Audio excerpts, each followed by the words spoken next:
ஓம் விக்னேஸ்வரா போற்றி, ஓம் நவகரநர்களை போற்றி. மேசராசி நேர்களுக்கு வணக்கம். மேசராசி காலப்புரட்சி சக்கரத்தின் முதல் வீடு. மேசராசிக்கு தெய்வத்தோட அனுக்கிரம் இருக்குது. சாமி உங்கள் பக்கத்துலேயே இருக்குது, உங்கள் கூடயே இருக்குது. உங்கள் கூட இருந்து உங்கள் கஷ்டத்தெல்லாம் போக்குது. இந்த 7.5 சனியில், விரைய சனியில் அடுத்து வருகின்ற ஒரு 8 வருஷத்துக்கு தெய்வத்தோட அருள் உங்கள் கூடயே இருக்குது. அது எப்படி என்ன, அதை பற்றி தெளிவாக பார்க்க போகிறோம். பொறுமையாக பாருங்கள். இந்த வீடியோ பதிவில் ஒரு முக்கியமான தகவல் சொல்கிறேன். உங்களுக்கு பயன்படும். உங்கள் அன்றாட வாழ்க்கையில் இதை நீங்கள் சந்திக்கலாம். இந்த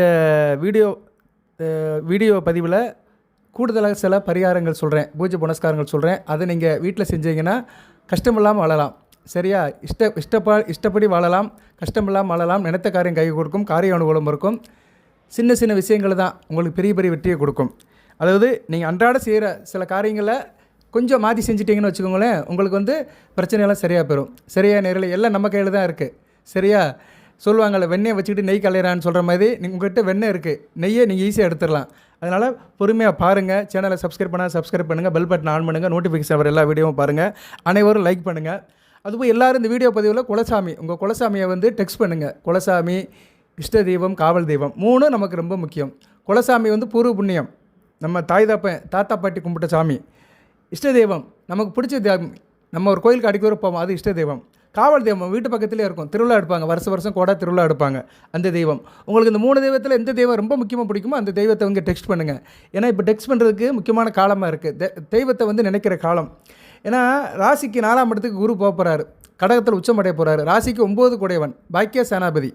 பொதுவாக ஒரு ராசிக்கு 2, 4, 5, 9 இந்த இடங்கள்லாம் சாமியை பற்றி சொல்கிற இடங்கள், தெய்வத்தோடைய அனுக்கிரம் பெற்ற இடங்கள். 2ஆம் இடம் வாக்குஸ்தானம், மனைஸ்தானம், வீடு ஸ்தானம். 4ஆம் இடம் மனை, குடும்பம். சரியா? ஒரு மனிதன் வீட்டில் இருந்தாலும் குடும்பத்தோடு இருக்கணும். நான் வீட்டில் இருக்கேன் சார் அப்படின்ட்டு பேச்சுலர் காம்படிஷனில் 2 பேர் தனியாக இருக்கக்கூடாது, குடும்பத்தோடு இருக்கணும். அதாவது ஒரு மனிதன் குடும்பத்தோடு வாழ்க்கை கடத்துறானா அவன் இல்லறத்தில் இருக்கான்னு அர்த்தம். இல்லறம்ங்கிறது வேறு, குடும்பம் வீடுங்கிறது வேறு. ஸோ இல்லறம் கணவன் மனைவி அம்மா அப்பா பிள்ளை புட்டியோடு வாழ்கிறது தான் இல்லறம். ஸோ 4ஆம் இடம் இல்லறத்தை குறிக்கும். 4ஆம் இடத்துக்கு இப்போ 9 குடையவன் போகிறாரு. அருமையான அமைப்பு. பாக்கியாதிபதி 4ஆம் இடத்துக்கு பாக்கியாதிபதி குரு போகிறாரு வருகிற அக்டோபர் 18ஆம் தேதி. இந்த காலகட்டத்தில் தெய்வம் அப்படியே உங்கள் வீட்டில் உட்காரும். சரியா? தெய்வம் உங்கள் வீட்டில் வாசம் பண்ணும், உங்கள் கூடயே வரும். தெய்வத்தில் அனுக்கிரம் உங்கள் கூடயே இருக்கும். நல்ல விதமாக பார்க்கப்படுகிறது. குரு உங்கள் ராசிக்கு 10ஆம் இடத்தை பார்க்குறாரு, கர்மஸ்தானத்தை பார்க்குறாரு. இதுதான் ரொம்ப முக்கியம். கர்மம், காரியம், நீங்கள் செய்கிற காரியம், செய்கிற வினை, வேலை, உத்தியோகம், தொழில் எதாக இருந்தாலும் நல்லாயிருக்கும். சரியா நேர்களே?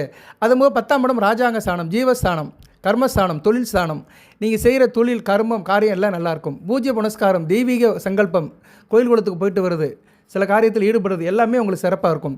ஸோ இந்த காலகட்டத்தில் நீங்கள் ஆன்மீக வழிபாடு அதிகப்படுத்திக்கணும். கோயில் குளத்துக்கு போகணும், நல்ல சாமி கும்பிட்டிங்கன்னா மிகச்சிறப்பாக பார்க்கப்படுகிறது, நல்ல விதமாக பார்க்கப்படுகிறது. ராசிக்கு 2 கூடிய சுக்கிரனும் பரிவர்த்தனை யோகத்தில் இருக்கிறார். 6ஆம் இடத்துக்கு போனாலுமே பரிவர்த்தனை யோகத்தில் இருக்கிறார். அடுத்து 7ஆம் இடத்துக்கு ராசியை பார்ப்பார்.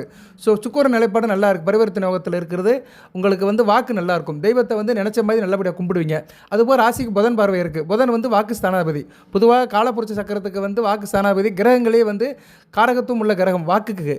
புதன் வளர்த்தவங்க வாக்கு நல்லாயிருக்கும். ஸோ புதன் வித்தியாகாரகன், வாக்கு ஸ்தானாபதி. அவர் இப்போ ராசியை பார்க்குறது நல்ல விதமாக பார்க்கப்படுகிறது. ஓகே நேர்களே, நல்ல விதமாக தான் இருக்குது. ராசிக்கு செவ்வாய் பறவை இருக்குது. ராசிநாதன் செவ்வாய் ராசியை பார்க்குறாரு. அடுத்து 8ஆம் இடத்துக்கு போகிறாரு வருகிற 25ஆம் தேதிக்கு மேலே. கொஞ்சம் பேச்சில் நிதானமாக இருங்க. சாமி கும்பிடுங்க. சாமியை நல்ல மந்திரம் சொல்லி, இறைவனோட நாமம் சொல்லி நல்லா கும்பிடுங்க. அது நல்லபடியாக இருக்கும். ஆனால் பேசும்போது, மற்றவங்கள்ட்ட பேசும்போது, காரிய ரீதியாக பேசும்போது, உத்தூர் ரீதியாக பேசும்போது, கூட வளர்க்குறவர்கிட்ட பேசும்போது, மேலதிகாரிகிட்ட பேசும்போது கொஞ்சம் கவனமாக இருங்க. தூரதேச அமைப்பில் இருக்கிறவங்களும் கொஞ்சம் கவனமாக இருங்க. வண்டி வாகனத்தில் போகிறவங்களும் கொஞ்சம் கவனமாக இருங்க. ஸோ ஏன்னா செவ்வாய் அடுத்து 8ஆம் இடத்துக்கு போகிறார். 8ஆம் இடத்துல போய் ஆட்சி பெறுவார். ராசிநாதன் ஆட்சி பெறுது. ஆளுமை, அதிகாரம், தன்னம்பிக்கை நல்லபடியாக இருக்கும். இருந்தாலும் 8ஆம் இடத்துல இருக்கனால கொஞ்சம் கவனமாக இருக்கணும். சரியா? வெளிவட்டார தொடர்பில் இருக்கிறவங்க கொஞ்சம் கவனமாக இருக்கணும். அந்நிய தேசம், அந்நிய மாநிலம், அந்நிய மொழி சம்மந்தப்பட்டவங்களும் கொஞ்சம் கவனமாக இருக்கணும். ஓகே நேர்களே, இதுக்கு தான் நான் ஒரு சின்ன பூஜை புனஸ்காரம் சொல்கிறேன். அதை நல்லபடியாக செய்யுங்க. சரிங்க சார், இப்போ எப்படி சார் இருக்குது அப்படி பார்த்தோம்னா, இப்போ மேசராசியில் தெய்வ அனுக்கிரம் இருக்கணும், தெய்வம் உங்கள் கூட இருக்கணும்னா ஒரு 4 கிரகம் அதுக்கு சப்போர்ட் பண்ணணும். யார் அப்படின்னா, குரு பகவான், அடுத்து சுக்கிரன், அடுத்து புதன், அடுத்து சந்திரன். இந்த 4 கிரகங்கள் உங்கள் ராசி கட்டத்தில், தனிப்பட்ட ஜாதகத்தில் நல்ல நிலைமை இருந்துச்சுன்னா நல்லா இருப்பீங்க. இந்த 4 கிரகங்கள் கெட்டு போகக்கூடாது. அதுபோல் சந்திரன் உங்கள் ராசியில் இருப்பார். சந்திரன் உங்கள் ராசியில் கெட்டு போகாமல் இருக்கணும். சனி பாவம் கூட சேராமல், ராகு கூட சேராமல், கேது கூட சேராமல் இருக்கணும்.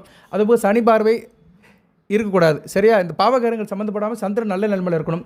கூடுதலாக நீங்கள் எந்தெந்த மாதத்தில் பிறந்திருக்கணும் சார் அப்படி பார்த்தோம்னா, நீங்கள் இப்போ மேசராசியில் பிறந்திருக்கீங்கன்னா நீங்கள் தை மாதம் பிறந்திருக்கலாம்.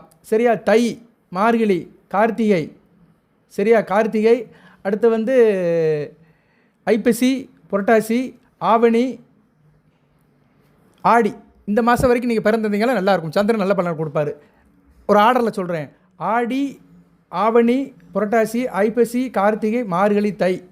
இந்த மாதத்துக்குள்ளே பிறந்தவங்க, சரியா, இந்த ஒரு 7 மாதத்துக்குள்ளே பிறந்தவங்களுக்கு மிகச்சிறப்பாக இருக்கும். சரியா, சந்திரனுடைய அணுக்கரம் மிகச்சிறப்பாக இருக்கும். சந்திரன் நல்ல நிலைமையில் இருப்பார். சுகப்பட்டு இருப்பீங்க.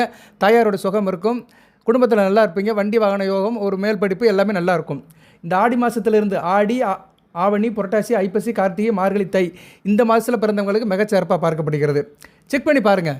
ஆமாம் சார், இந்த மாதத்துக்குள்ளே பிறந்திருக்கேன், எனக்கு தாய் நல்லா இருந்தது, எங்கள் அம்மா நல்லபடியாக என்னை பார்த்துக்கிட்டாங்க, அதுபோல் எனக்கு சொந்த வீடு இருக்குது, எனக்கு வண்டி வாகனம்லாம் நல்லபடியாக இருக்குது, வண்டி அடிக்க ஒரு ரிப்பேர் ஆக மாட்டேக்கு, ஒரு கார் வச்சுருக்கேன், நல்லபடியாக வச்சுருக்கிறேன், சொந்த வீடு இருக்குது, நல்லா ஓரளவு படிச்சிருக்கிறேன், ஒரு பிஜி முடிச்சிருக்கிறேன், போஸ்ட் கிராஜுவேட் முடிச்சிருக்கிறேன் அப்படின்னு சொல்கிறவங்களாம் இந்த மாதத்தெல்லாம் பிறந்திருப்பாங்க. மெஜாரிட்டியாக இருப்பாங்க. அது பெரும்பாலும் இந்த மாதத்துக்குள்ளே தான் பிறந்திருப்பாங்க. ஓகே நேர்களே, அப்போ சந்திரன் வந்து இந்த மாதத்தில் பிறந்தவங்களுக்கு சந்திரன் நல்லா இருக்குன்னு அர்த்தம். அடுத்து குரு வந்து உங்கள் ராசிக்கு நல்ல நிலைமையில் இருக்கணும். குரு வந்து உங்கள் ராசிக்கு வந்து எங்கே சார் இருக்கலாம்னா உங்கள் ராசியில் இருக்கலாம். அடுத்து வந்து ராசிக்கு 4ஆம் இடத்துல உச்சம் அடைஞ்சிருக்கலாம். 5ஆம் இடம் சிம்மத்தில் இருக்கலாம். அதுக்கடுத்து வந்து 7ஆம் இடம் துலாமிலேருந்து ராசியை பார்க்கலாம்.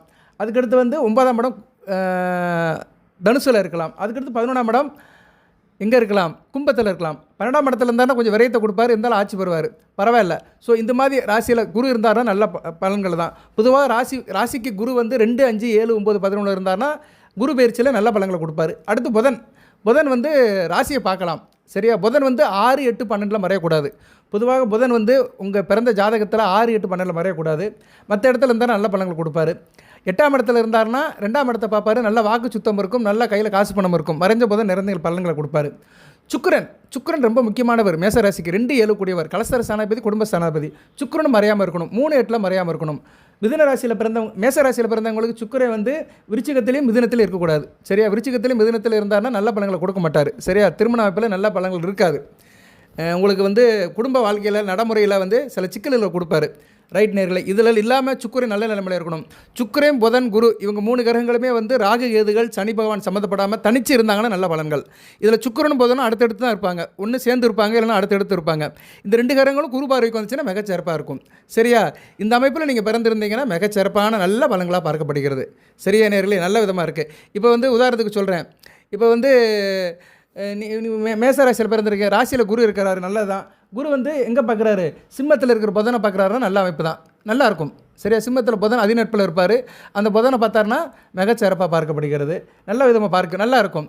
அதுக்கடுத்து 7ஆம் இடத்துல சுக்கிரன் ஆட்சி பெற்றிருப்பார். சுக்கிரனையும் பார்த்தாரு நல்லாயிருக்கும். 7ஆம் பறவையில் சுக்கிரனையும் 5ஆம் பறவையில் புதனையும் பார்ப்பார். ஏன்னா புதனும் சுக்கிரனும் மூணு வீட்டுக்குள்ளே தான் போவாங்க. ஏன்னா முக்கூட்டு கிரகங்கள் புதன், சூரியன், சுக்கிரன் இந்த 3 கிரகங்களுமே 1, 2, 3 இந்த ஆர்டரில் தான் போவாங்க. 3ஆம் வீட்டை தாண்டி போக மாட்டாங்க. அவங்களுக்கு முன்பின் 3 வீட்டுக்கு தாண்டி போக மாட்டாங்க. ஸோ அந்த அடிப்படை அந்த கிரக நிலையின்படி இப்போ ஒரு உதாரணத்துக்கு ஒரு ஜாதகம், மேசராசி, குரு ராசியில் இருக்கிறாரு, புதன் சிம்மத்தில் இருக்கிறாரு, சுக்கிரன் துலாமில் இருக்கிறாரு. 2 பேர்த்தையும் குரு பார்ப்பார். இந்த ஜாதகம் நல்ல ஜாதகம். இப்படி சில பேருக்கு இருக்கும், நல்லா இருப்பாங்க. ஓகே நேர்களே, இப்படி இருந்துச்சுன்னா தெய்வத்தோட அணுக்கரம் உங்கள்கிட்ட இருக்குன்னு அர்த்தம். ஏன்னா தெய்வ சங்கல்பம் பெற்ற கிரகங்கள் இந்த 4 கிரகங்கள் தான். குரு, தேவகுரு, பிரகஸ்பதி, அடுத்து சந்திரன், அடுத்து புதன், அடுத்து சுக்கிரன். இதில் சுக்கிரன் லட்சுமி வடிவமானவன், புதன் பெருமாள் வடிவம், சந்திரன் அன்னை ஆதிபராசக்தி, குரு வந்து சிவன் தட்சிணாமூர்த்தி. ஸோ இந்த 4 கிரகங்களுமே வந்து உங்கள் ராசியில் நல்ல நிலைமை இருந்துச்சுன்னா தெய்வம் உங்கள்கிட்ட நல்லபடியாக இருக்குது. பேசிக்காகவே உங்களுக்கு வந்து தெய்வத்தோட அணுக்கரம் இருக்குன்னு அர்த்தம். ரைட் சார், இதை வந்து உங்கள் ஜனன ஜாதகத்தில் நீங்கள் பார்த்துக்கணும். சரியா, ஜனன ஜாதகத்தில் செக் பண்ணிக்கோங்க. எது சந்தேகம் இருந்தாலும் கமெண்ட் பாக்ஸில் கேளுங்க. உங்கள் ஜாதகத்தில் உள்ள எது சந்தேகங்கள் இருந்துச்சுன்னா கேளுங்க. அதுபோக வந்து நான் சில ஃபோட்டோக்களை வந்து இந்த வீடியோவில் அனுப்புவேன். சரியா, உங்கள் ராசிக்கு உண்டான ஃபோட்டோக்களெல்லாம் நான் அனுப்புவேன். அந்த ஃபோட்டோ வேணும்னா வாட்ஸ்அப்பில் கேளுங்க. சார் மேசராசி, நீங்கள் சொன்ன அந்த விநாயகர் படம், லட்சுமி படம், நான் என்ன சாமி படம் சொல்கிறேனோ இந்த வீடியோவில் சொல்கிறேனோ அதை நீங்கள் கேட்கலாம். அந்த படத்தை எடுத்து நீங்கள் வந்து பிரிண்ட் அவுட் எடுத்து லேமினேட் பண்ணி சாமி கும்பிட்டிங்கன்னா உங்களுக்கு எந்த பிரச்சனையும் திருந்துடும். சரியா, ஓகே நேர்களே, பொறுமையாக இருங்க. எதாக இருந்தாலும் வாட்ஸ்அப்பில் கேளுங்க. 8807457629. அதில் வந்து நீங்கள் வந்து ஃபோட்டோவில் என்கிட்ட கேட்டு வாங்கிக்கலாம். நான் உங்களுக்கு ஃப்ரீயாகவே அந்த சாஃப்ட் காப்பி அனுப்புவேன். இப்போ வந்து சந்திரன் கெட்டு போகாமல் இருக்கணும். நான் ஏற்கனவே சொல்லிட்டேன், சந்திரன், புதன், சுக்கிரன், குரு பற்றி சொல்லிட்டேன். இப்போ வந்து தெய்வம் உங்கள்கிட்ட இருக்குது சார், தெய்வம் உங்கள் வீட்டில் இருக்குது, சாமி உங்கள் கூட இருக்குது, உங்கள் வீட்டில் இருக்குது அப்படின்னா உங்களுக்கு என்ன அறிகுறிகள் தெரியும், நீங்கள் எப்படி ஃபீல் பண்ணுவீங்க, அதை வந்து ஒன்று ஒன்றா பார்க்கலாம். ஒரு 16 பாயிண்ட் கிட்டே இருக்குது, அதை ஒன்று ஒன்றா சொல்கிறேன், பொறுமையாக கேளுங்க. லைக் பண்ணுங்கள், அனைவரும் லைக் பண்ணுங்கள். இந்த காலகட்டத்தில் உங்கள் குலசாமியோட பேரை டெக்ஸ்ட் பண்ணுங்கள். உங்கள் குலசாமி என் குலசாமி மாடசாமி, என் குலசாமி கற்பனசாமி அப்படின்னு இருந்துச்சுன்னா அனுப்புங்க. ஏன்னா ஒரு நல்ல காரியத்தை நம்ம படிக்கும்போது அந்நேரம் குலசாமி நினச்சிக்கிட்டோம்னா பரிபூர்ணமாக அது நமக்கு பலன்கள் கிடைக்கும். ரைட்டு. இப்போ வந்து பிரம்ம முகூர்த்தத்தில் நீங்கள் எந்திக்கிறீங்க. பிரம்ம முகூர்த்தம்னு ஒன்று இருக்குது. காலையில் 4 to 6. 4 to 6 வந்து உங்களுக்கு முழிப்பு தட்டுதுன்னா உங்களோட சாமி இருக்கிறாருன்னு அர்த்தம். தெய்வ கடாட்சியம் இருக்குது, தெய்வத்தோட அனுக்கிரம் இருக்குன்னு அர்த்தம். 4 to 6 எந்திரிச்சு நீங்கள் போய் 4 to 6 இருந்துச்சு என்ன பண்ணுவோம், நம்ம காலையில் எழுந்திரிச்சோடனே காலையில் எழுந்திரிச்சோடனே என்ன பண்ணணும்னா உள்ளங்கையை பார்க்கணும். 2 கையை விரிச்சிட்டு உள்ளங்கையை பார்த்துட்டு விக்னேஸ்வருடைய நாமத்தை சொல்லணும். மேசராசிக்கு ஒரு விநாயகர் இருக்கிறாரு. அந்த விநாயகருடைய நாமத்தை நீங்கள் சொல்லணும். சரியா? அது என்ன விநாயகர்னு இப்போ நான் சொல்கிறேன். விக்ன கணபதி. விக்ன கணபதியை நீங்கள் நினச்சிக்கணும். சரியா? விக்ன கணபதியை நமக்கான ஒரு 11 தடவை சொன்னீங்கன்னா மிகச்சிறப்பாக பார்க்கப்படுகிறது. காலையில் ஒரு மந்திரத்தை சொல்லிவிட்டு நீங்கள் வேலையை ஆரம்பிக்கலாம். சரியா நேர்களே? எல்லாம் உங்கள் சாய்ஸ் தான். ஸோ நான் காலையில் 4 to 6 முழிப்பு யாருக்கு வருதோ அவங்களுக்கு வந்து தெய்வத்தோட அனுக்கிரம் இருக்குது. அவங்க வந்து விக்ன கணபதியை நமக அப்படின்னு சொல்லிட்டு உங்கள் காரியத்தை ஆரம்பிங்க. அந்த விக்ன கணபதி ஃபோட்டோவே என்கிட்ட கேட்டு வாங்கிக்கலாம். அவரை டெய்லி நமஸ்காரம் பண்ணிங்கன்னா மிகச்சிறப்பாக இருக்கும். சரியா நேர்களே? அது நல்ல விதமாக பார்க்கப்படுகிறது. இப்போ ஏற்கனவே ராசிக்கு 5ஆம் இடத்துல கேது இருக்கிறார், அடுத்து 4ஆம் இடத்துக்கு வராரு. ஸோ நான் அடுத்து வருகின்ற 3 வருஷத்துக்கு கேதுவின் ஆதிக்கம் இருக்கும். ஸோ விநாயகபெருமான விக்ன கணபதியை கும்பிட்டிங்கன்னா கேதுவின் ஆக்கம் வெதுவாக குறையும், அதிர்ஷ்டம் கை கொடுக்கும், சுகப்படுவீர்கள், தேக ஆரோக்கியம் நல்லாயிருக்கும், நோய் நொடியிலேருந்து வெளியே வருவீங்க. ரைட்டு. அதுபோக வந்து பிரம்ம முகூர்த்தத்தில் காலையில் நீங்கள் எந்திக்கும் போது சங்கு ஒலி கேட்குது, பக்கத்தில் சங்கு ஒலி கேட்குது, கோயில் மணி கேட்குது, இல்லைன்னா மந்திர ஒலி, ஆன்மீக பாடல்கள், ஆலய மணி, இது மாதிரி சத்தம் உங்கள் காதுக்கு கிடச்சுன்னா கண்டிப்பாக தெய்வம் வந்து உங்கள் பக்கத்தில் இருக்குது, தெய்வம் வந்து உங்கள் அருகில் இருக்குதுன்னு அர்த்தம். அதுக்கடுத்து வந்து காலையில் குளிச்சு முடிச்சிடுறீங்க, பாத்ரூமில் போய் குளிக்கிறீங்க. குளிச்சு முடிச்சுட்டு வெளியே வரும்போது பூஜை ரூம் நோக்கி வரீங்க. அந்நேரம் வந்து ஒரு நறுமணம் உங்கள் நாசிக்கு வருது. ஒரு நறுமணம், ஒரு பூ மணம், மல்லிகைப்பூ மணம், இல்லை ஒரு பக்தி மணம், விபூதி மணம் வருதுன்னா தெய்வம் வந்து உங்கள் கூட இருக்குன்னு அர்த்தம். அது குளிச்சு முடிச்சு நீங்கள் பூஜை ரூமுக்கு வரும்போது அந்த அமைப்பு இருக்கும். அதுக்கடுத்து குளிச்சு முடிச்சோடனே நேரடியாக பூஜை ரூமுக்கு போயிடாதீங்க, சூரிய நமஸ்காரம் பண்ணணும். எப்போயுமே நீங்கள் வந்து குளிச்சு முடிச்சோடனே சூரிய நமஸ்காரம் பண்ணிவிட்டு பூஜை ரூமுக்கு வந்தீங்கன்னா அந்த ஆத்ம பலம் கிடைக்கும். அந்த ஆத்மகாரகன் சூரியனுடைய ஆத்ம ஒளி உங்கள் கூடயே வரும். அதனால் வந்து நீங்கள் செய்கிற பூஜை புனஸ்காரத்தோடைய பலன் முழுமையாக கிடைக்கும். ஏன்னா கோயில் கிரகம், கோயில் கர்ப்ப கிரகம், கோயிலுடைய கருவறை எல்லாத்துக்குமே வந்து சூரிய ஒளி தான் பலனை இது சக்தியை கொடுக்குது. கோயில் கர்ப்ப கிரகத்துக்கு வந்து கோபுர கலசத்தின் மூலிமா வருது. அடுத்து வந்து அந்த கொடிமரம் இருக்குது பார்த்தீங்களா, கொடிமரத்துலேருந்து வந்து கொடிமரத்துக்கும் கோயில் கர்ப்ப கிரகத்துக்கும் இடையில் ஒரு தொடர்பு இருக்குது. அதனால தான் கொடிமரத்துக்கு எதுக்கு நிற்காது அப்படிம்பாங்க. கொடிமரம், அதுக்கடுத்து பள்ளிப்பீடம் எல்லாமே இருக்கும். சரியா? அதுக்கு நேராக தான் சாமி இருப்பார், மூலவர் இருப்பார். ஸோ கொடிமரம் வந்து மேலே இருக்கும் உங்களுக்கு, சரியா? வெளியே வந்துருக்கும். அந்த கொடிமரத்தில் வந்து சூரிய ஒளி படும். அந்த சூரிய ஒளி பட்டு அப்படியே உள்ளே போகும். உள்ளே போய் அப்படியே கருவறைக்கு போய் கர்ப்ப கிரகத்துக்கு போகும். அதுதான் தெய்வத்துக்கு சக்தியை கொடுக்குது. ஸோ தெய்வத்துக்கு சக்தியை கொடுக்குறது சூரிய பகவான் தான். இந்த பிரபஞ்சத்துக்கே சக்தியை கொடுக்குறது சூரிய பகவான் தான். அந்தந்த கிரகம் அதை வாங்கி வச்சுக்கிட்டு தன்னோட இயல்பை சேர்ந்து மக்களுக்கு வந்து கருணையாக கொடுக்குது. சரியா? ஒவ்வொரு தெய்வத்துக்கும் ஒரு சக்தி இருக்குது. ஒவ்வொரு தெய்வத்துக்குமே ஒரு வரையறுக்கப்பட்ட சக்தி இருக்குது. அந்த சக்தியை வந்து சூரிய மூலியமாக வாங்கிட்டு தன்னுடைய சக்தியை சேர்த்துக்கிட்டு அந்த சக்தியை தெய்வம் வந்து எல்லா மக்களுக்கும் அருள் பாலிக்குது. ஓகே நேர்களே, இப்போ எல்லாத்துக்குமே வந்து மூலாதாரமாக பார்த்தா சூரிய பகவான் தான் ஆத்மகாரகன். அதனால் சூரிய பகவானை கும்பிட்டுட்டு நீங்கள் பூஜை அறைக்கு போனோன்னா மிகச்சிறப்பாக இருக்கும். அந்நேரம் வந்து உங்களுக்கு நறுமணம் அடிக்கும். ஒரு நறுமணம் உங்கள் நாசிக்கு வருதுன்னா கண்டிப்பாக தெய்வம் உங்கள் கூட இருக்குன்னு அர்த்தம். அதுபோக நேர்களே, காலையில் பூஜை பண்ணிட்டு இருக்கிறீங்க, வீட்டில் பூஜை பண்ணிட்டு இருக்கும்போது வீட்டுக்கு வெளியே பசுமாடு கத்துது. அம்மான்னு கத்துதுன்னா நல்ல விஷயமாக பார்க்கப்படுகிறது. தெய்வம் உங்கள் வீட்டில் இருக்குன்னு அர்த்தம். அதுக்கடுத்து நாய் குறைக்குது. நாய் வந்து செல்லமாக குறைக்கும். சரியா? நாய் வந்து குறைக்கிறது வேறு, ஊழையிடுறது வேறு.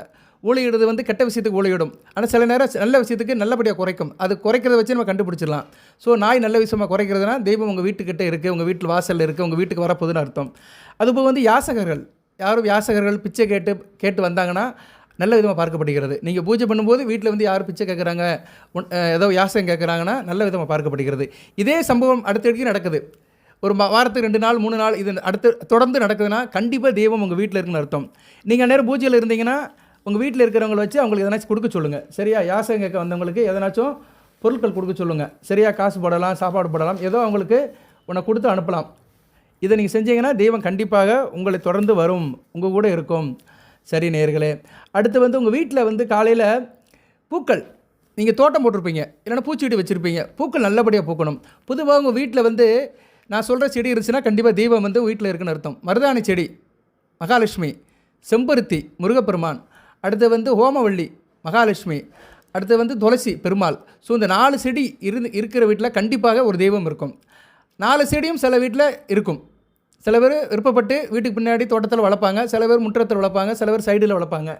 அது வந்து அவங்கவுங்க வீட்டு வசதியை பொறுத்து, சொந்த வீடு வாடகை வீடுக்கு நிபந்தனைக்கு உட்பட்டு இருப்பாங்க. வாட் எவர் மேபி, இந்த செடியில் வந்து செடி நல்லா தலைக்குது, இலைகள் நல்லா வருது, இல்லைன்னா பூக்கள் நல்லா பூக்குது அப்படின்னா கண்டிப்பாக தெய்வ கடாட்சியம் அந்த வீட்டில் இருக்குது, தெய்வம் உங்கள் கூட இருக்குன்னு அர்த்தம். அதுபோல் வீட்டில் உப்பும் அரிசியும் தீரக்கூடாது. என்றைக்குமே அதை நீங்கள் வச்சுக்கணும். வீட்டில் வந்து உப்பு அரிசி தீரவே கூடாது. டக்குன்னு வாங்கிடணும். உப்பு தீர மாதிரி இருக்குன்னா டக்குன்னு 2 பாக்கெட் வாங்கி வச்சிடணும். சரியா? கல் உப்பு வாங்கி வைக்கணும். இந்த அயோடின் உப்புலாம் நீங்கள் வச்சுக்கலாம், அதை நீங்கள் சேர்த்துக்கோங்க, வேணாம் சொல்ல மாட்டேன். பட் வந்து கல் உப்பு வந்து நீங்கள் வாங்கி வைக்கிறது வந்து மிகச்சிறப்பு தான். அதுபோக இரவு 6 மணிக்கு மேலே யாருக்கும் அரிசி கடன் கொடுக்கக்கூடாது. உப்பு வந்து எப்போயுமே கடன் கொடுக்கக்கூடாது. நீங்கள் வந்து உப்பை வந்து யாருக்கும் கடன் கொடுக்காதீங்க. அப்படி யாரும் உப்பு கேட்டாங்கன்னா அவங்களுக்கு கையில் காசை கொடுத்துருங்க, வழியே உப்பை கடன் கொடுக்காதீங்க. உப்பு வந்து மகாலட்சுமியோட அம்சம், அரிசி வந்து சக்தியோட அம்சம், சந்திரனுடைய அம்சம். உப்பு சுக்கிரன், அரிசி சந்திரன். ஸோ சுக்கிரனும் சந்திரனும் அந்த உப்பு அரிசியில் இருக்குது, அந்த மிகச்சிறப்பு. அதுமாதிரி சாதம் பொங்கும்போது கொஞ்சம் உப்பு போட்டு தான் பொங்கணும். சரியா? சில பேர் பண்ண மாட்டாங்க. சில சைவால் குடும்பத்தில் வந்து உப்பு போட மாட்டாங்க சாப்பாடில். ஆனால் கொஞ்சம் போட்டுக்கிறது நல்லதான். ஏன்னா சந்திரனோட சுக்கிரன் சேரணும் எப்பயுமே. சரியா? சக்தியோட லட்சுமி சேர்ந்தால் தான் சக்திக்கே ஒரு மங்களகரம் இருக்கும். எந்த ஒரு விஷயத்துலையுமே வந்து லட்சுமி கடாட்சியம் இருக்கணும். சரியா? லட்சுமி இருக்கணும். லட்சுமி உப்புலையும் இருக்கா, இனிப்புலையும் இருக்கா, சர்க்கரையிலும் இருக்கா.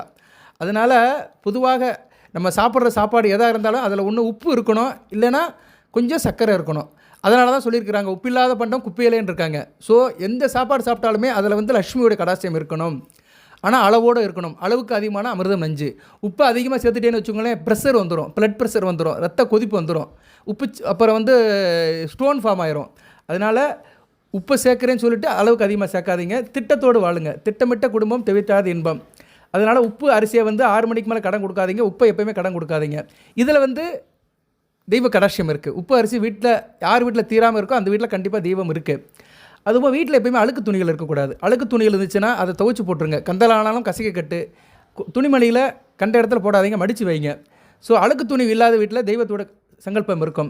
அதுபோல் உங்கள் வீட்டில் போர் தண்ணி இருக்குது பார்த்தீங்களா, அது வந்து ஓர்ப்பு இல்லாமல் இருக்கணும். உப்பு இல்லாமல் இருந்துச்சுன்னா கண்டிப்பாக தெய்வம் இருக்குன்னு அர்த்தம். சிலர் வீட்டில் போர் தண்ணி வந்து நல்ல தண்ணியாக இருக்கும், அந்த தண்ணியை அப்படியே எடுத்து குடிப்பாங்க. சரியா?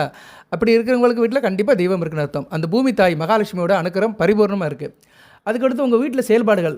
இந்நேரம் சில பேர் கேட்பாங்க, சார் எங்கள் வீட்டில் உப்பு தண்ணி தான் சார் வருது, போரில் என்ன சார் செய்ய அப்படின்னா, நீங்கள் அந்த தண்ணியை யூஸ் பண்ணுவீங்க. இது என்ன பண்ணுங்கன்னா, ஒரு ட்ரம்மில் பிடிச்சி வச்சிங்கன்னா கொஞ்சம் போல் மஞ்சளை போட்டுருங்க. ஒரு மூக்குப்பிடி அளவு மஞ்சளை போட்டுருக்கிட்டிங்கன்னா அங்கே லட்சுமி கடாட்சியம் வந்துடும். சரியா? மஞ்சள் எடுத்து அதில் போட்டுருங்க. எல்லா இடத்துலையும் போட முடியாது. அட்லீஸ்ட் வந்து என்ன பண்ணிங்கன்னா, நம்ம பிடிச்சி வைக்கிறோம் பார்த்தீங்களா, ஒரு பக்கெட்லேயே அதில் பெருசாக பிடிச்சி வைப்போம் பார்த்தீங்களா, அதில் வந்து கொஞ்சம் போட்டுருங்க. இல்லைனா டேங்கல் ஏறுதுன்னா டேங்கல் கூட கொஞ்சம் போடலாம். சரியா? எல்லாம் உங்கள் சாய்ஸ் தான். வசதி இருந்தால் செய்யுங்க, இல்லைனா பக்கெட்டில் போட்டுக்கலாம். ஓகே. அடுத்து வந்து ஏன்னா மஞ்சளை போட்டோம்னா வந்து மகாலட்சுமி வந்துடுவாங்க. சரியா? அதுபோல் மஞ்சள் வேறு கிருமி நாசினி. மஞ்சள் எங்கெல்லாம் படுதோ அங்கே வந்து கிருமிகள் இருக்காது. அதுக்கடுத்து வந்து உங்கள் செயல்பாடுகள். நீங்கள் ஒரு காரியம் செய்கிறீங்க, அதில் ஆரம்ப கட்டத்திலே வெற்றி இருக்குன்னா உங்களுக்கு நல்லாயிருக்கும். ஒரு காரியத்தை ஆரம்பிக்கிறீங்க, மனசு நல்லாயிருக்கு. சரி, ஒரு விஷயத்தை நம்ம பேச போகிறேன், என் மனசு நல்லா இருக்குங்க. காலையில் எழுந்திரிச்சிட்டேன், படிக்கணும் போல் தோணுது. ஒரு படிக்கிற மாணவனுக்கு தோணுச்சுன்னு வச்சுக்கோங்களேன், அவங்ககிட்ட சாமி கல்வி இருக்குன்னு அர்த்தம், சரஸ்வதி இருக்கான்னு அர்த்தம். காலையில் எழுந்தோடனே அவனுக்கு படிப்பு நோக்கம், காலையில் எழுந்தோடனே படிக்கணும் அப்படின்னு தோணும். சில பேர் காலையில் எழுந்தோடனே சீக்கிரம் குளிக்கணும், சாமி கும்பிடணும் அப்படின்னு தோணும். சில பேர் காலையில் எழுந்தோடனே சீக்கிரம் வேலை கிளம்பணும் அப்படின்னு தோணும், தொழில் கிளம்பணும், உத்தியோகத்தை கிளம்பணும் அப்படின்னு தோணும். அந்த கடமையை நோக்கி போகும். நம்மளுடைய செயலும் சிந்தனையும் கடமையை நோக்கி போகுதுன்னு வச்சுக்கோங்களேன், நம்மக்கிட்ட சாமி இருக்குன்னு அர்த்தம். அதுபோல் அதில் ஆரம்பக்கட்ட வெற்றி இருக்குன்னு வச்சுக்கோங்களேன், சாமி கண்டிப்பாக நம்ம கூட துணை புரியுதுன்னு அர்த்தம். சரியா? இப்போ காலையில் எழுந்திரிச்சிட்டோம், நல்லபடி எந்திக்கிறோம், காலை கடன்களை முடிக்கிறோம், டக்குன்னு சாமியை கும்பிட்றோம், வேலை வெட்டி கிளம்புறோன்னு வச்சுக்கோங்களேன், தெய்வம் நம்ம கூட இருக்குது. அதுக்கு தெய்வம் வந்து நம்மளை முடுக்கி விடுது, இருந்து உன் காரியத்தை கவனி அப்படின்னு நமக்கு உறுதுணையாக இருக்குது. அதை நம்ம நல்ல விதமாக எடுத்துக்கிட்டு அடுத்தடுத்த காரியத்தை செய்யணும். ஸோ காலையில் ஆரம்பிக்கிற காரியங்கள் நல்லபடியாக டக்குன்னு முடியுதுன்னா தெய்வம் நம்ம கூட இருக்குன்னு அர்த்தம். தடங்கள் இல்லாமல் இருக்கணும், ஸ்டார்டிங் டேபிள் இல்லாமல் இருக்கணும். அது வந்து ரொம்ப முக்கியம். ஸ்டார்டிங் டேபிள் இல்லாமல் இருக்குன்னா தெய்வம் வந்து நம்ம கூட இருக்குன்னு அர்த்தம். சில பேருக்கு மாத்திரை சாப்பிட்டா டக்குன்னு கட்டுரும். சும்மா காய்ச்சலும்பாங்க, ஒரே ஒரு பேராசிட்டமால் தான் போடுவான், டக்குன்னு சரியாக போயிடும். ஒரு ½ அன் ஹவரில் சரியாக நார்மல் நிலைக்கு வந்துடுவாங்க, வேலையை பார்க்க ஆரம்பிச்சிடுவாங்க. அவங்களுக்கு என்னென்னா உடல் நல்லா இருக்குன்னு அர்த்தம். அதுபோக அந்த மாத்திரையை வாங்கி உள்ள அந்த தெய்வம் வந்து நல்லபடியாக செய்ய வைக்குதுன்னு அர்த்தம். அந்த உடலும் மனமும் நல்லபடியாக வாங்கிட்டு அது வந்து கரெக்டாக அந்த ஆக்ஷன் கரெக்டாக இருக்கும், ரியாக்ஷன் கரெக்டாக இருக்கும், உடனே கம்ப்ளீட் க்யூர் ஆயிரும். ஸோ மருந்து மாத்திரைகள் நமக்கு உடனே க்யூர் ஆகுதுனாலும் நமக்கு தெய்வம் இருக்குன்னு அர்த்தம். ஆண்டவன் அணுக்கிறமின்றி அணுகளவும் அசையாது, அணுகளவும் நமக்கு பெனிஃபிட் கிடைக்காது. ஸோ எல்லாத்துலேயுமே வந்து தெய்வம் வந்து நம்ம கூட தான் இருக்குது. அதுபோக நேயர்களே, காலையில் 8 மணிக்குள்ளே ஆந்தியை பார்க்கலாம். ஆந்தியை பார்த்தீங்கன்னா கண்டிப்பாக மகாலட்சுமி உங்கள் கூட இருக்கான்னு அர்த்தம். மகாலட்சுமி வாசம் உங்கள் வீட்டில் இருக்குன்னு அர்த்தம். ஆந்தியை பார்க்குறது வந்து கிராமப்புறத்தில் பார்க்கலாம், மலைப்பாங்கான இடத்துல பார்க்கலாம், சிட்டிக்குள்ளெலாம் பார்க்க முடியாது. ஆனால் சில பேர் பார்த்தீங்கன்னா அது நல்ல விதமாக பார்க்கப்படுகிறது. காலையில் 8 மணிக்குள்ளே ஆந்தியை பார்க்கலாம். இதில் இன்னொரு சில தகவல்லாம் இருக்குது, நான் அடுத்த வீடியோவில் சொல்கிறேன். சில பொருட்கள், சில சிலைகள் வாங்கி நீங்கள் வீட்டில் வச்சிங்கன்னா லக்ஷ்மி கடாட்சம் வீட்டில் இருக்கும். அதுக்கு சில பொருட்கள் இருக்குது, அந்த வீடியோவை நான் அடுத்த வீடியோவில் போடுறேன், இதில் நான் சேர்க்க வேண்டாம். சரியா? அடுத்து பார்த்தோம்னா வீட்டில் எப்போயுமே பசி பட்டினி இருக்கக்கூடாது. சாப்பாடு ரெடியாக இருக்கணும். பிள்ளைகள் வந்து பசிக்குது, சோறு போடுமா அம்மா, பசிக்குதுமா சோறு போடுமா அப்படின்னு பிள்ளைகள் வந்து கத்தக்கூடாது. பசியை பற்றி பேசக்கூடாது. அவசரப்பட்டு சமையல் பண்ணக்கூடாது. ஆனால் சில குடும்பத்தில் இருக்கும், வேலை வீட்டுக்கு போயிட்டு வருவாங்க, அந்த தாய்மார் வந்து அந்நேரம் வந்து பிள்ளைய நேரம் வந்து கடையில் ஜாமான் வாங்கி அரிசி பருப்பு வாங்கி சமையல் பண்ணும்போது லேட் ஆகும்.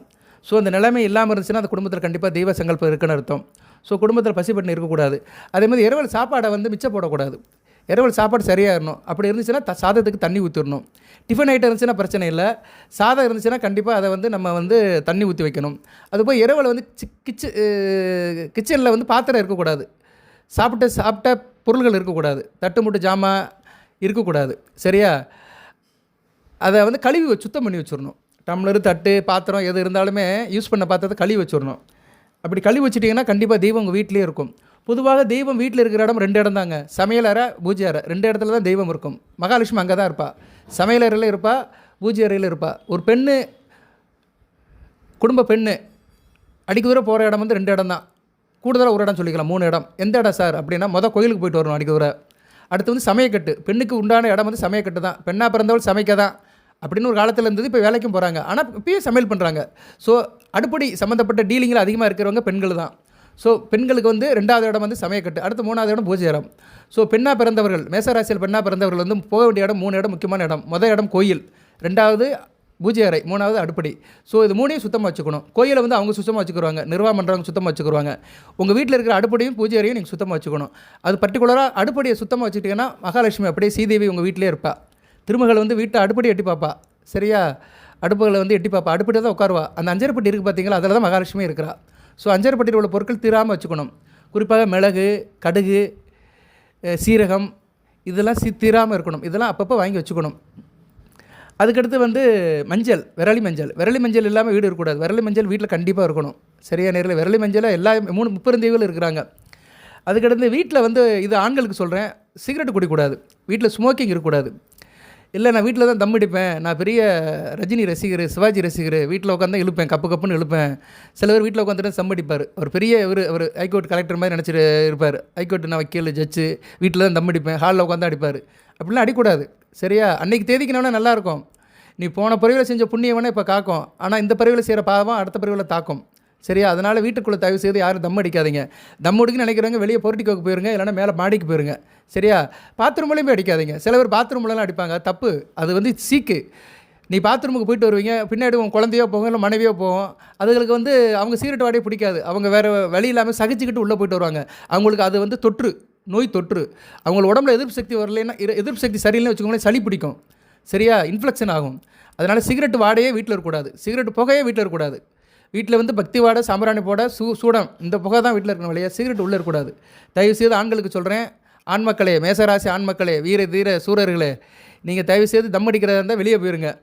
அடுத்த வீட்டில் வந்து செவ்வாய், வெள்ளி, நல்ல கிழமைகளுக்கெல்லாம் நான்வெஜ் சாப்பிடக்கூடாது. குறிப்பாக உங்களுக்கு இப்போ குருதிசை நடக்கும். குருதிசை நடக்குன்னா வேலைக்கிழமை நான்வெஜ் சாப்பிடக்கூடாது. ராகதிசை நடக்குன்னா வெள்ளிக்கிழமை நான்வெஜ் சாப்பிடக்கூடாது. செவ்வாய் திசை நடக்குன்னா செவ்வாய்க்கிழமை நான்வெஜ் சாப்பிடக்கூடாது. ஸோ அந்த தசைக்கு ஏற்ற நாட்களுக்கு நான்வெஜ் சாப்பிடாமல் இருங்க. அதுபோக பௌர்ணமி, அமாவாசை அன்றைக்கி கண்டிப்பாக நான்வெஜ் சாப்பிடக்கூடாது. சரியா? இதெல்லாம் பார்க்கணும். 4 நட்சத்திரம் கிழமை பார்த்தவனுக்கு ஒன்றும் செய்யாது, 4 பார்க்குறவனுக்கு கோள் ஒன்றும் செய்யாதுன்னு இருக்கான். கோள்னால் என்ன? கிரகம். 4 நட்சத்திரம் பார்க்குறவனுக்கு கோள்கள் ஒன்றும் செய்யாது. இப்படி இருந்தீங்கன்னா வீட்டில் வந்து தெய்வம் கண்டிப்பாக இருக்கும். ஆல்கஹால் எடுக்கக்கூடாது. சரக்கு அடிக்கக்கூடாது. சரக்கு அடிக்கிறது ஆசை இருக்குன்னா மாடியில் போய் அடிங்க. சரியா? மாடியில் அடிச்சுட்டு அப்படியே அங்கிட்ட வாயை தொடச்சிட்டு எங்கிட்ட படுத்து எஞ்சிட்டு வந்துருங்க. வீட்டுக்குள்ளே உட்காந்து மாமிசமோ மதுவோ சிகரெட்டோ குடிக்கக்கூடாது. இந்த பழக்கத்தை விட்டிங்கன்னா நல்லாயிருக்கும். இதில் மேக்சிமம் ஆண்கள் தான் சம்மந்தப்படுவாங்க, பெண்கள் இதில் சம்மந்தப்பட மாட்டாங்க. அதனால் மேசராசி ஆண்களே, வீர தீர சூரர்களே, நீங்கள் வந்து இதை தவிர்த்துட்டிங்கன்னா நல்லா இருப்பீங்க. குடும்பம் நல்லாயிருக்கும். சரியா? இதெல்லாம் பெற்றவங்ககிட்ட இருந்து பிள்ளையை கற்றுக்குறோம். சரியா? நம்ம தம் அடித்தோம்னா பிள்ளை சின்ன பிள்ளையிலே பார்ப்பான், அப்புறம் அவன் தம் அடிக்க ஆரம்பிச்சிடுவான். அதனால் சில விஷயத்தை தவிர்த்துருங்க. சில பேருக்கு சங்கடமாக இருக்கும், இவன் என்னடா ஜோசியக்காரனா சப்பரி இது சொல்லிட்டு இருக்கானேன்னு. உள்ளதான் சொல்கிறேன், நல்லவங்களுக்கு நல்லது. அதுபோல் வீட்டில் 5 வயதுக்கு உட்பட்ட பெண் குழந்தைகள் இருந்துச்சுன்னா நல்ல விதமாக பார்க்கப்படுகிறது. 5 வயசுக்குட்ட பெண்களோட நடமாட்டம் பெண் பிள்ளைகள் வீட்டுக்கு வந்துட்டு போச்சுன்னா லட்சுமி கடாட்சி இருக்குன்னு அர்த்தம். அது கொலுசு போட்டு வரணும். கொலுசு போட்டு பிள்ளைகள் நடமாட்டம் இருக்கணும். அதுபோல் வீட்டில் இருக்க பெண்களும் கொலுசு போட்டுக்கணும். சரியா? பெண்கள் கொலுசு போட்டு நடந்தால் நல்லாயிருக்கும். சார் எனக்கு 60 வயசு ஆச்சு சார், 70 வயசு ஆச்சு சார், கொலுசு போடணும் நீங்கள் போட வேண்டாம். வீட்டில் இருக்கிற கொஞ்சம் வயசில் இருக்க பெண்கள் கொலுசு போட்டுட்டு கொலுசு சத்தம் வீட்டில் கிடச்சுன்னா கண்டிப்பாக மகாலட்சுமி வீட்டில் வாசம் பண்ணுவாள். அதுக்கடுத்து வீட்டில் வந்து பெண்கள் முற்றம் துடைப்பாங்க. முற்றம் துடைக்கணும். அதாவது வீட்டுக்கு முன்னாடி வந்து வாசலில் வந்து சாணி முழுகணும், சாணி தொளிக்கணும், கோலம் போடணும். இப்போ வந்து சில வீட்டில் முற்றமே இல்லை, ஃப்ளாட்டில் இருக்கிறவங்களுக்குலாம் வாசலே இருக்காது. ஸோ அவங்க என்ன செய்யணும்னா பஞ்சகவியம் தெளிக்கலாம். சரியா? பஞ்சகவியம் தெளிக்கலாம்.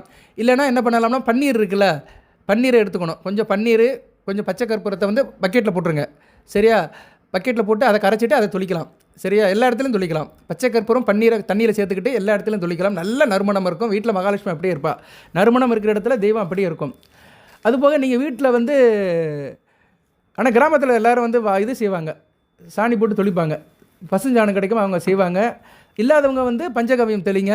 பஞ்சகவியம் இல்லாதவங்க வந்து நான் சொன்னது செய்யுங்க. தண்ணியில் வந்து அது வாச தொளிக்கிறது வந்து நீங்கள் வந்து பித்தளை பாத்திரம் தான் யூஸ் பண்ணணும். பித்தளை பாத்திரம், செம்பு பாத்திரம்.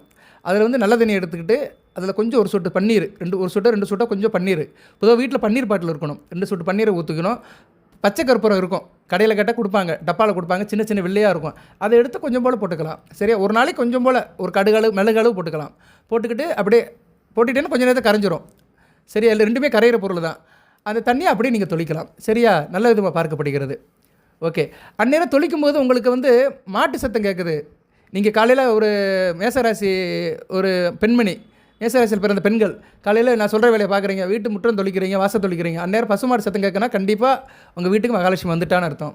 கழுதை சத்தம் கேட்டாலும் நல்லது. கழுதை சத்தம் வந்து இப்போ நிறையா கேட்குறது கிடையாது, ஏன்னா கழுதையை பார்க்க முடியல. பட் கழுதை சத்தம் கேட்டுச்சுன்னா சில இடத்துல கழுதை இருக்கும், கிராமத்தை ஒட்டி கழுதை இருக்கும். காலையில் கழுதை சத்தம் கேட்டுச்சுன்னா கண்டிப்பாக மகாலட்சுமி உங்களை கூப்பிட்றா, உங்கள் கூட வர்றான்னு அர்த்தம்.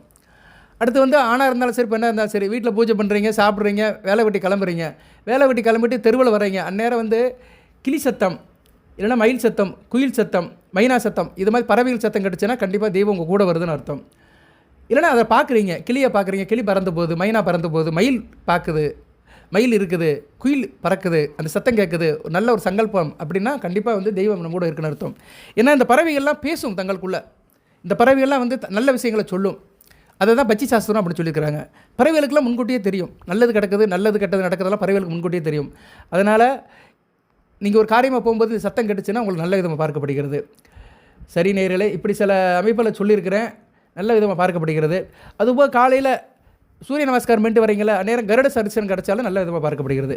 உங்கள் வீட்டுக்கு பக்கத்தில் கருட தரிசனம், வீட்டுக்கு மாடியில் சூரிய நமஸ்காரம் பண்ணிட்டு கீழே இறங்கும்போது கருட தரிசனம் கிடச்சிச்சின்னா கூடுதல் சிறப்பாக பார்க்கப்படுகிறது. ஓகே.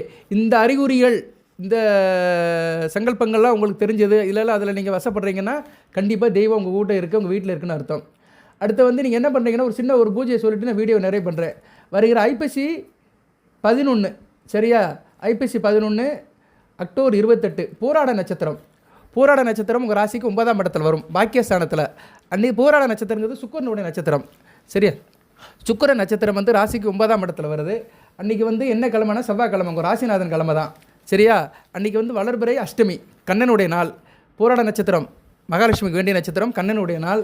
அன்றைக்கி காலையில் 8 to 9 வீட்டில் ஒரு பூஜை பண்ணிடுங்க. என்ன பூஜை பண்ணணும் சார் அப்படின்னா, ஒரு மகாலட்சுமி படம் எடுத்துக்கோங்க நீங்கள். சரியா?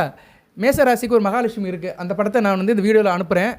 அந்த படம் வேங்கிறவங்க என்கிட்ட கேட்டுக்கலாம். மேசராசிக்கு வேண்டிய மகாலட்சுமி படத்தையும் மேசராசிக்கு வேண்டிய விக்ன கணபதி படத்தையும் உங்களுக்கு நான் அனுப்புகிறேன். வேணுங்கிறவங்க வாட்ஸ்அப்பில் கேட்டு வாங்கிக்கோங்க. அந்த 2 படத்தையும் பிரிண்ட் அவுட் எடுத்துக்கோங்க. பிரிண்ட் அவுட் எடுத்து லேமினேட் பண்ணி வச்சுக்கோங்க, ஒரு சின்ன சைஸில். சரியா? ஒரு சின்ன A4 சைஸில் கூட வச்சுக்கலாம், இல்லைனா அதுலேயும் பாதி கூட வச்சுக்கலாம். A4ங்கிறது வந்து நம்ம எக்ஸாம் எழுதுகிற பேப்பர் மாதிரி இருக்கும். சரி, A4 சைஸ் பேப்பரு சின்ன இதில் கூட வச்சுக்கலாம். நோட்புக்ஸ், சின்ன நோட்புக் சைஸு கூட நீங்கள் வச்சுக்கலாம். ஹேண்ட்புக் சைஸ் கூட சிறுசாக நீங்கள் வந்து அதை பிரிண்ட் அவுட் எடுத்து லேமினேட் பண்ணி வச்சுக்கலாம். அந்த ஃபோட்டோ என்ன பண்ணோம்னா, சாதாரணமாக தொடங்க, அடுத்து கொஞ்சம் பன்னீர் தொளிங்க. பன்னீர் தொளிச்சு தொடச்சிட்டு சந்தனம் குங்குமம் வைங்க. சந்தனத்திலும் கொஞ்சம் பன்னீர் தொளிங்க. எப்போயுமே சந்தனம் குளிக்கும் போது அதில் கொஞ்சம் பன்னீர் தொளிக்கணும். பன்னீர் தொளிச்சு சந்தனத்தையும் குங்குமத்தையும் வச்சுருங்க. விநாயகர் படம், மகாலட்சுமி படம், அந்த மகாலட்சுமி படத்தை உங்களுக்கு நான் அனுப்புகிறேன். அந்த படத்தை நீங்கள் வச்சுக்கலாம். இல்லைனா வீட்டில் இருக்க மகாலட்சுமி படத்தை வச்சுக்கலாம். வச்சு சாமி கும்பிடுங்க. கெண்டியில் தண்ணி வைங்க, சுத்த தண்ணி ஒரு 100 ml வைங்க. 50 to 100 ml, 50 ml 100 ml வைங்க. அதில் வந்து என்ன பூ போடுறீங்கன்னா, துளசி போடுங்க, இல்லைனா மறிக்கொழுந்து போடுங்க, இல்லைனா முல்லைப்பூ, மல்லிகைப்பூ, இல்லைனா செம்பருத்தி, இல்லைனா செந்தாமரைப்பூ. இந்த 5 பூ சொல்லியிருக்கிறேன். 5ல் ஏதோ ஒன்று போடுங்க. செந்தாமரை, துளசி, மறிக்கொழுந்து, மல்லிகை, முல்லை, சரியா? இதை போடலாம். இந்த பூவை போட்டுட்டு அப்படியே நீங்கள் பூஜை பண்ணுங்கள். மகாலட்சுமியோட மந்திரத்தை சொல்லுங்கள். விநாயகருடைய நாமத்தை சொல்லுங்கள். விநாயகருடைய காயத்ரி மந்திரத்தை சொல்லுங்கள். அடுத்து மகாலட்சுமியோட மந்திரத்தை சொல்லுங்கள். மகாலட்சுமியோட மந்திரம் சமஸ்கிருதத்தில் இருக்கும். அது வேணுங்கிறவங்க என்கிட்ட வாங்கிக்கலாம். நமஸ்தே கமலவாசினி தேகமே தனப்பிராப்தி நித்தியம் சித்தர் பதுமை சதா. இது வந்து சமஸ்கிருதத்தில் இருக்குது. சார் சமஸ்கிருதமெல்லாம் எனக்கு வராது, வாயில் நுழையாது அப்படின்னு சொல்கிறவங்க வந்து தமிழில் சொல்லலாம். ஓம் ஆதிலட்சுமி போட்டி, தனலட்சுமி போட்டி, தானியலட்சுமி போட்டி, திவ்யலட்சுமி போட்டி, திரைவலட்சுமி போட்டி, சௌபாகலட்சுமி போட்டி, வீரலட்சுமி போட்டி, விஜயலட்சுமி போட்டி, ஐஸ்வர்யலட்சுமி போட்டி, சந்தானலட்சுமி போட்டி, மகாலட்சுமி தாயே, திருமூலை, ஸ்ரீதேவி, நாராயணாயே, நாராயணியே போற்றி, அன்னையே போற்றி அப்படின்னு சொல்லலாம். ஸோ இந்த மந்திரத்தெல்லாம் நீங்கள் சொல்லி முடிங்க. நெய்வேத்தியம் வைக்கணும்ல, அதுக்கு பசும்பாலை சூடு பண்ணி அதில் சர்க்கரையை போட்டுருங்க. சர்க்கரையை போடுறது சிறப்பு. சுக்குனோட அணுக்கிறோம். நாட்டு சர்க்கரையும் பசும்பாலையும் வச்சுருங்க. நாட்டு சர்க்கரையை வந்து பசும்பாலில் போட்டு அப்படியே நெய்வேத்தியம் பண்ணிவிட்டு அப்படியே வீட்டில் இருக்க எல்லாரும் கும்பிட்டுருங்க. மிகச்சிறப்பாக பார்க்கப்படுகிறது. இதெல்லாம் பண்ணிட்டீங்கன்னா வீட்டில் ஒரு பாசிட்டிவ் எனர்ஜி வந்துடும், நேர்மறை சக்தி வந்துடும். தெய்வம் வந்து உங்கள் வீட்டில் அப்படியே குடியிருக்கும். மறுநாள் காலையில் புதன்கிழமை என்ன பண்ணுறீங்கன்னா, அந்த தண்ணி இருக்குது பார்த்தீங்களா, கிண்டியில் உள்ள தண்ணி இருக்குது பார்த்தீங்களா, அதில் உள்ள பூவை எடுத்து உரமாக வச்சுட்டு அந்த தண்ணியை வந்து வீட்டில் 4 மூலையில் தொளிச்சிருங்க. வீட்டில் வந்து அப்படியே கொஞ்சம் எடுத்து எல்லா இடத்துலையும் காட்டிடுங்க. சரியா? வீட்டில் இருக்க 4 மூலையிலும் ஓ மகாலட்சுமி தாயே நமக, அஷ்டலட்சுமி நமக, மகாலட்சுமி நமக, திருமலை நமக, ஸ்ரீதேவி நமகன்னு எல்லா இடத்துலையும் தொளிச்சிருங்க. பாத்ரூம் டாய்லெட்டை தவிர எல்லா இடத்துலையும் தொளிச்சிருங்க. மிகச்சிறப்பாக பார்க்கப்படுகிறது. அந்த லட்சுமியோட அனுக்கிறம் அப்படியே இருக்கும். 28/10/2025 ஐப்பசி 11 போராட நட்சத்திரம் செவ்வாய்க்கிழமை. அன்றைக்கி வாஸ்துக்கு நல்ல நாள். அன்றைக்கி பிருகுமங்கல யோகம் இருக்குது. செவ்வாய்க்கிழமை சுக்கிர நட்சத்திரம் வருது, பிருகுமங்கல யோகம். சரியா? பிருகுனா சுக்கிரன், மங்களம்னா செவ்வாய். ஸோ அந்த பிருகுமங்கல யோகம் வந்து உங்கள் ராசிக்கு அப்படியே நிற்கும். உங்கள் ராசிக்கு 1 8 குடைவனும் 2 7 குடைவனோட அணுக்கரும் அப்படியே கிடைக்கும். 9ஆம் இடத்துல சந்திரன் இருப்பார். அருமையான அமைப்பு. வளர்பிறை சந்திரன் 9ஆம் இடத்துல இருப்பார். நல்லா இருக்கும் உங்களுக்கு. அந்த பிரார்த்தனை முடிச்சிட்டிங்கன்னா தெய்வம் அப்படியே உங்கள் கூட இருக்கும். சரியா? தீபாவளிக்கு பின்னாடி உங்களுக்கு நல்ல ஒரு காரியம் நடக்கும். தீபாவளி பின்னாடி வருகிற செவ்வாய்க்கிழமை, சரியா நேர்களே, மறு செவ்வாய்க்கிழமை நல்ல பலன்கள் உங்களுக்கு கிடைக்கும். இதை வீட்டில் பண்ணிடுங்க. டைம் வந்து காலையில் என்ன சார் அப்படின்னு பார்த்தோம்னா காலையில் 8 to 9 தான். சரியா? 8 to 9 இந்த பூஜையை முடிச்சுட்டு நீங்கள் வேலை வெட்டி கிளம்பிடுங்க. சில பேர் சொல்லுவாங்க, சார் 8 to 9 வீட்டில் பிள்ளைகள் இருக்குது, நான் ஸ்கூலுக்கு போகணும் வைக்கணும் அப்படின்னு சொல்கிறவங்க கோயிலுக்கு போயிருங்க. பக்கத்தில் இருக்க பெருமாள் கோயிலுக்கு போயிருங்க. பெருமாள் கோயிலுக்கு போயிட்டு பெருமாளுக்கு துளசியை வாங்கி கொடுங்க. மகாலட்சுமிக்கு செந்தாமரை வாங்கி கொடுத்து சாமி கும்பிட்டு வந்துடுங்க. யாரோ ஒருத்தர் போனால் போதும், எல்லோரும் போகணும் கிடையாது. சில வீட்டில் வந்து பிள்ளைகளுக்கு வேலைக்கு ஸ்கூலுக்கு அனுப்புகிற அவசரம் இருக்கும். சரியா? நான் என்றைக்குமே ப்ராக்டிக்கலாக தான் பேசுவேன். உன்னை சொல்லிவிட்டு உங்கள்கிட்ட திணிக்க மாட்டேன். உங்களுக்கு அது சாதகமாக இருக்கணும். எந்த பூஜை புனஸ்காரம் இருந்தாலும் சரி, வழிபாடாக இருந்தாலும் சரி, நமக்கு முதல் சாதகமாகணும். நம்ம அதுக்கு வந்து முதல் கமிட் ஆகணும். நமக்கு வந்து அது வந்து சங்கடத்தை கொடுக்கக்கூடாது. நமக்கு இலகுவாக இருக்கணும். சரியா? நமக்கு ஒரு ஃப்ரீடம் கொடுக்குற மாதிரி தான் எதையும் நம்ம செய்யணும். கம்ஃபர்டபுள் சூழ்நிலை தான் நம்ம இருக்கணும். முதல் நம்ம கம்ஃபர்டபுள் சூழ்நிலை இருந்தால் தான் சாமியை வந்து நல்லபடியாக கும்பிட முடியும். நம்ம ஒரு நெருக்கடியை ஏற்படுத்திக்கிட்டுல சாமியை கும்பிட முடியாது. சரியா? கூட்டத்துக்குள்ளே போய் சாமியை கும்பிட்றது, இடிபடிக்குள்ளே போய் சாமியை கும்பிட்றது, காற்று கடந்து சாமியை கும்பிட்றது, பட்னியாக கடந்து சாமியை கும்பிட்றது, தன்னை வருத்தி உடல் வருத்தி ஊன் வருத்தி சாமியை கும்பிட்றது, அதெல்லாம் வேண்டாம். எந்த சாமியும் சொல்லலை, எந்த புராணத்திலையும் சொல்லலை, எந்த இதிகாசத்துலையும் சொல்லலை நீ கஷ்டப்பட்டு தான் என்னை வந்து பார்க்கணும் அப்படின்னு சொல்லலை. நம்ம நல்லா இருக்கணும். ஏன்னா தெய்வத்தின் குழந்தைகள் நமக்கு தாய் தப்பனே தெய்வங்கள் தான். ஸோ தெய்வ குழந்தையாக இருக்கிற நம்ம வந்து முதல் சந்தோஷமாக இருக்கணும். தெய்வம் நினைக்கும், என் பிள்ளை வந்துட்டு என்னை பார்க்க, என் பிள்ளை என் சாமி கும்பிட்றான், அவன் சந்தோஷமாக இருக்கிறான், வயிறு நிறைய சாப்பிட்ருக்கிறான், மன திருப்தியாக இருக்கிறான், சாமி கும்பிட்றான், என்னை நினைக்கிறான், அவனுக்கு நான் நல்லது செய்யணும்னு சாமி நம்மளை தேடி வரும். நம்ம நல்ல நிலைமையில் இருக்கணும். நம்ம பட்னியாக இருந்துக்கிட்டு வீட்டில் சாப்பாடு நினைவு வச்சுட்டு இங்கே சாமி கும்பிடக்கூடாது. சரியா? சில பேர் அப்படி தான் கோயிலில் பிரசாதம் வாங்கலாமா, எப்படா பிரசாதம் கொடுப்பாங்கன்னு பிரசாத நாவியத்திலே சாமி கும்பிடுவாங்க. சின்ன பிள்ளைகள்லாம் அப்படி தான் இருக்கும். ஏன்னா அதில் விவரம் தெரியாது. கோயிலில் பிரசாதம் கொடுப்பாங்க, புளியோதரை கொடுப்பாங்க, பொங்கல் கொடுப்பாங்க, அப்படி போய் வரிசையில் நிற்கும். அந்த காலத்தில் நானும் அப்படி தான் இருந்திருக்கேன். ஐயப்பன் கோயிலுக்கு சாமி கும்பிட போகும்போதெல்லாம் சாமியே ஐயப்பா எப்படா சாமி கும்பிட்டு முடிப்பாங்க, புளியோதரையும் பொங்கலும் கொடுப்பாங்க. ஏன்னா ஐயப்பன் கோயிலுக்கு இருமுடி கட்டி போகும்போதெல்லாம் அந்த காலத்தில் கொடுப்பாங்க, இப்போயும் கொடுக்குறாங்க. எதுக்கு சொல்ல வரேன்னா, வயதுக்கு ஏற்ற மாதிரி நம்முடைய நிலைப்பாடு மாறணும். ஓகே நேயர்களே, எதுக்கு சொல்ல வந்தேன்னா, நீங்கள் வந்து இந்த வேலை வெட்டிக்கு போகிறவங்க கோயிலுக்கு போங்க. வீட்டில் இருக்கிறவங்க பெண்கள் கூட செய்யலாம். சரி, வீட்டில் பொறுமையாக பெண்கள் இருந்தாங்கன்னா பொறுமையாக அந்த காரியத்தை செய்யுங்க, நல்லபடியாக இருக்கும். யார் செஞ்சாலும் பலன் குடும்பத்துக்கு உண்டு. வாழ்த்துக்கள். எல்லாம் வல்ல இறைவன் மேசராசி நேயர்களுக்கு, அஸ்வதி பரணி கிருத்திகை நட்சத்திரத்தில் பிறந்த நேயர்களுக்கு சில சௌபாகியத்தையும் சில ஐஸ்வர்யத்தையும் சில மனையும் கொடுப்பார். இறைவன் அருளால் அனைத்து வள நலங்களை பெற்று தேகாரியத்துடன் தீர்க்காயோட நீரோடு வாழ்க, நிறைந்த வளம் வருக. தெய்வம் சாமி உங்கள் வீட்டில் இருக்குது, அதை நல்லபடியாக வச்சுக்கோங்க, வெளியே விட்டுறாதீங்க. சரியா நேயர்களே? அடுத்தடுத்து வீடியோ போடுறேன். இது மாதிரி சில தகவல்களை சொல்கிறேன், பரிகாரம் சொல்கிறேன், பலன்களையும் சொல்கிறேன். தொடர்ந்து பாருங்கள். ஜனநாயகம் செக் பண்ணுறேன், அணுகுங்க, நல்லபடியாக பார்த்து கொடுப்போம். வாட்ஸ்அப்பில் கேட்டிங்கன்னா அதுக்கு உண்டான தகவல்களை சொல்லிட்டு ஜாதகத்தை வாங்கிட்டு நல்லபடியாக பார்த்து கொடுப்போம். நிறைய மேசராசி நேயர்கள் அணுகுறாங்க. அனைவருக்கும் நன்றி, வாழ்த்துக்கள். அனைவருக்கும் இனிய தீபாவளி நல்வாழ்த்துக்கள். நன்றி.